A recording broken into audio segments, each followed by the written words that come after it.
Ever want to be a mysterious Hollywood hacker sitting in a hoodie and sunglasses all day, but you don't know where to start? Well, I have the operating system for you. Jokes aside, today we're going to talk about Kali Linux, which is an operating system for those interested in cybersecurity, and let's get started with the presentation. So this is the intro to Kali Linux. I am Maya Schroeder, and let's get started. Kali Linux is a Debian-based operating system. It is geared towards information security tasks. So in real life, hacking isn't just a bunch of green text across a screen like Hollywood likes to portray. It actually consists of very high levels of research and using specific tools that are geared to that area. So Kali Linux offers tools that help you with penetration testing. That's just a word for ethical hacking, or it's just a type of ethical hacking, a security research, reverse engineering, and more things dealing with cybersecurity. It was released in 2013, so it is a fairly recent operating system based on Linux. So what does Kali offer you? Why should you download Kali if you're interested in cybersecurity? Well, Kali offers 600 plus built-in penetration pen testing tools that are command line and GUI tools. And you might be wondering, well, why can't I just get these on my regular OS? Well, you can, and the only problem that you'll be facing is that you might need a lot of tools, and those tools each require separate download and setup and headbanging when you can't figure out why they aren't working. Whereas with Kali, you just download Kali and it comes built in with all these tools, so you can spend less time setting up and more time exploring the cybersecurity world.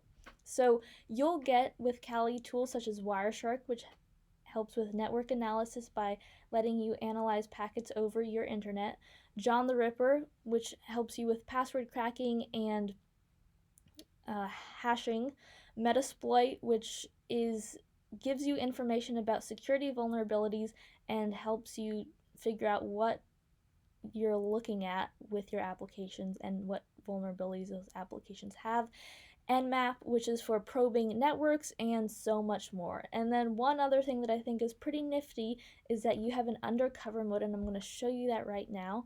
So this is your Kali terminal. This is Kali running on VirtualBox, and you can do a command called Kali undercover, and boom, you go from Kali Linux to cool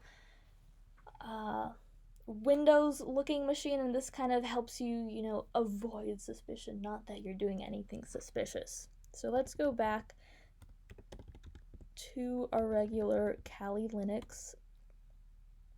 And here you can see it looks very similar to regular Linux-based Debian distributions. And so we can see that we can look at one of those tools we just talked about, Nmap. It pops up with the help menu. So you can explore that all yourself, and we're going to get back to the presentation. So what are the installation options that you have? Number one, you need a minimum of 128 megabytes of RAM and 2 gigabytes of disk space. That's at a minimum. Kali recommends at least 2 gigabytes of RAM and 20 gigabytes of disk space. And if you really are running a heavy application, you might need up to 8 gigabytes of RAM.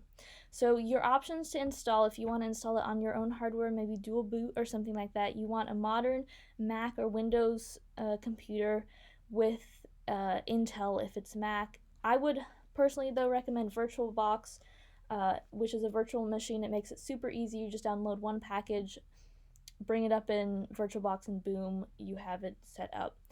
Of course, cloud providers and containers are new today in this age, so those are also options.